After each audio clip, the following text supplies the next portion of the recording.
Bienvenue sur la chaîne. Aujourd'hui, nous allons découvrir les méthodes les plus fascinantes pour apprendre une langue.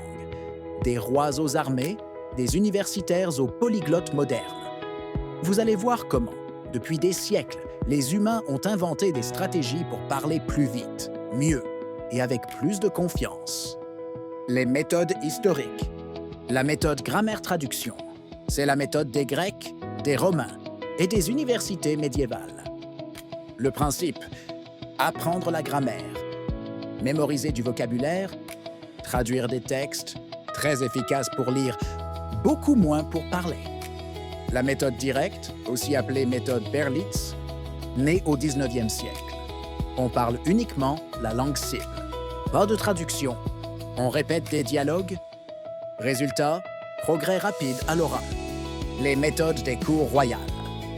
Pendant des siècles, les princes apprenaient les langues avec des précepteurs privés. Recitation, poésie, conversation très formelle. Objectif, diplomatie et élégance. Efficace, mais réservée à l'élite. La méthode philologique, humaniste, Renaissance. On étudie les racines, l'histoire des mots, l'évolution des sons. C'est profond, mais ce n'est pas une méthode pour parler. Idéal pour comprendre vraiment la structure d'une langue. Les méthodes militaires. Le but, apprendre très vite. Comment? Répétition intensive, dialogues courts, automatisation.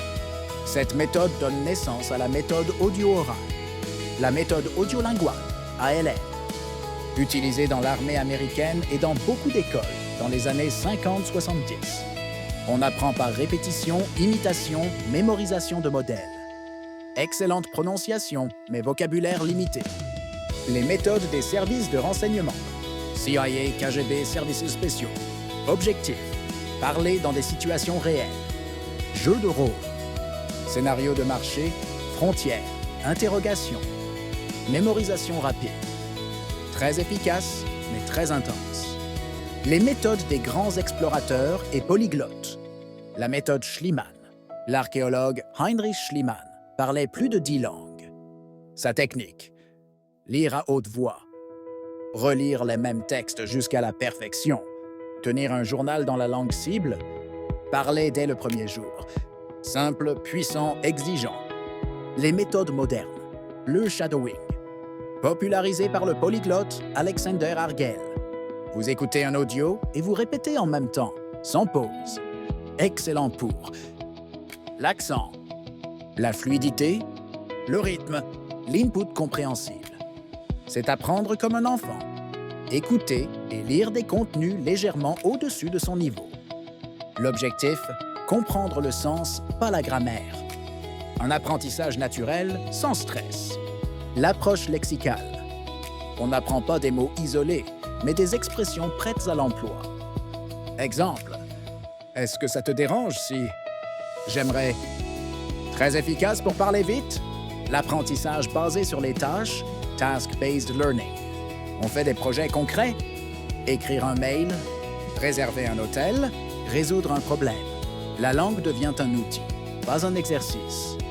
Parfait pour créer une routine. Les méthodes hybrides, élite.